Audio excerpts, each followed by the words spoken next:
ఆంధ్రాకి సంబంధించి long standing ఆలోచనల మీదన దృష్టి సారిస్తున్నారు పవన్ కళ్యాణ్ గారు. కాబట్టినే ఆయన చంద్రబాబు గారితో కూర్చుని చర్చించాల్సిన సందర్భం.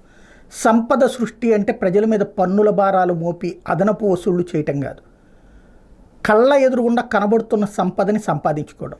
ఇప్పుడు ఇసుక ఉచితం, కానీ డబ్బులు లక్షలు కాదు కోట్ల రూపాయలు చేతులు మారుతున్నాయి. ఈ సంపద ప్రభుత్వానికి ప్రజలకి చెందక్కర్లేదా? ఆ డబ్బులు ప్రజలకి రానక్కర్లేదా? శుభ్రంగా ఆ ఇసుకను తీసుకొచ్చి ఒక సెంటర్లో పోసి ఆ పోసిన ఇసుక ఎవరైనా సరే తీసుకుపోండి అయ్యా, ఒక 100 ఇచ్చి తీసుకుపోండి అంటే ఆ లెక్కను చూసినా 10,000 కోట్లు వస్తాయే. బట్ అది జరగట్లేదు. అది సరే పక్కన పెట్టేది. గనులు ఓ పక్కన పర్యావరణ అనుమతులు లేవన్నో ఇంకోటన్నో పెడుతున్నాం. కానీ ఇక్కడ గనుల దగ్గర ఏం జరుగుతోంది? సింపుల్ లాజిక్ నేను నెల్లూరుకి సంబంధించి ఆల్రెడీ ప్రస్తావించా. క్వాడ్జ్ గనులకు సంబంధించి ఏం జరిగిందో అదే సందర్భంలో ఒక క్వాడ్జ్ విషయమే కాదు, నెల్లూరు గూడూరు పరివాహక సముద్ర తీర ప్రాంతాలు